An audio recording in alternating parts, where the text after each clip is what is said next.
बिस्मिल्लाहिर्रहमानिर्रहीम। अस्सलाम वालेकुम। मोर जितना अब खूबसूरत है, इससे कहीं ज़्यादा जन्नत में खूबसूरत था। मोर की खूबसूरती पर सब परिंदे फ़िदा थे, लेकिन इन खूबसूरतियों के बावजूद ऐसी कौन सी खता हो गई कि जिससे अल्लाह ताला ने मोर को जन्नत से निकाल दिया। अल्लाह ताला ने जब हज़रत आदम अलैहिस्सलाम और अम्मा हव्वा को पैदा फरमाया तो उसके बाद उनको जन्नत में भेज दिया और दोनों जन्नत में बहुत खुश रहा करते थे और हर तरह के लजीज़ा मेवे खाया करते थे। लेकिन एक अनाज जिसको खाने से अल्लाह ताला ने उन्हें मना फरमाया, वो अनाज गंदम था, क्योंकि शैतान हज़रत आदम अलैहिस्सलाम की वजह से जन्नत से निकाला जा चुका था। इसी वजह से शैतान की हज़रत आदम अलैहिस्सलाम के साथ दुश्मनी हो गई। शैतान तो ये चाहता था कि वो किसी तरह से हज़रत आदम अलैहिस्सलाम और अम्मा हव्वा को जन्नत से निकलवा दे। जब शैतान को ये ख़बर हुई कि हज़रत आदम अलैहिस्सलाम को तमाम मेवाजात खाने की इजाज़त है, लेकिन गंदम खाने की इजाज़त नहीं है, तो शैतान मरदूद इंतकाम की आग दिल में लेकर जन्नत के दरवाज़े पर बैठ गया और 300 साल तक वहाँ बैठा रहा कि कोई जन्नत के दरवाज़े से बाहर आए और शैतान उससे बात कर सके। एक दिन अचानक मोर जन्नत से बाहर आ गया। शैतान मोर को देखते ही बहुत खुश हुआ। शैतान ने पूछा, ए खूबसूरत परिंदे, तुम कौन हो? तो मोर बोला, मैं मोर हूँ, अब तुम अपना तारुफ़ करवाओ। तो शैतान ने जवाब दिया कि मैं आलम कुदसिया का एक फ़रिश्ता हूँ, मैं अल्लाह पाक की इबादत से एक पल भी गाफिल नहीं हूँ। मैं चाहता हूँ कि जन्नत में जाऊँ और वहाँ की नेमतों का अपनी आँखों से मुशाहिदा कर सकूँ।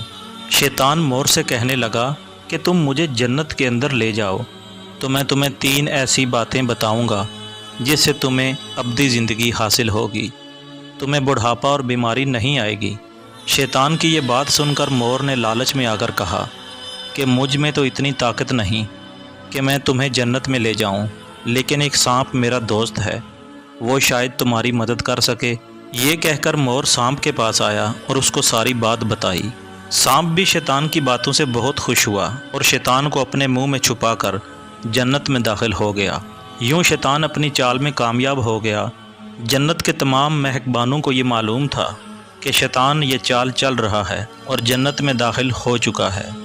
फ़रिश्ते शैतान को जन्नत से निकालने लगे, तब ही अल्लाह पाक का हुक्म हुआ कि इसको अभी जन्नत में ही रहने दिया जाए। तो फ़रिश्ते अल्लाह तबारक व तआला के हुक्म से रुक गए।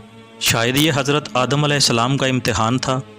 शैतान हज़रत आदम अलैहिस्सलाम और अम्मा हव्वा के पास जाकर अपनी मोहब्बत का इजहार करने लगा और दोनों ही शैतान को पहचान न सके, क्योंकि माजी के मुकाबले में शैतान की शक्ल में तब्दीली हो चुकी थी।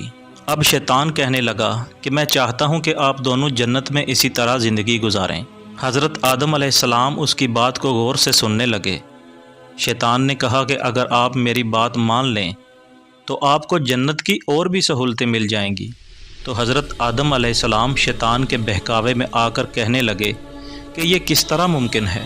तो शैतान कहने लगा कि अगर आप दोनों एक गंदम का दाना चख लें तो आपको अब्दी हयात हासिल हो जाएगी और आप जन्नत में ही रहेंगे।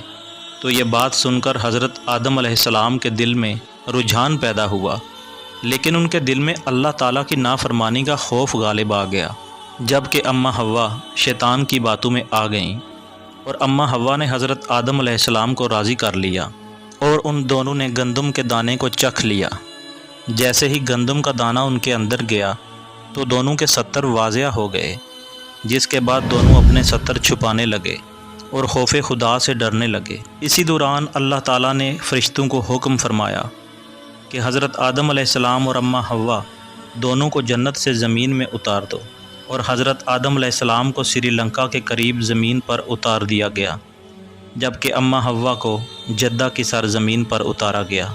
जिन खूबसूरत पैरों पर चलकर मोर शैतान को जन्नत के अंदर लेकर आया, वो खूबसूरत पाँव अल्लाह ताला ने मोर से ले लिए, और सांप जो शैतान को अपने मुंह में छुपा कर लाया था, उसके मुंह की खूबसूरत खुशबू को छीन कर उसमें जहर डाल दिया गया और मोर के साथ साथ सांप को भी जन्नत से निकाल दिया गया। ये था आज का छोटा सा वाक़या। उम्मीद करता हूँ आपको पसंद आया होगा।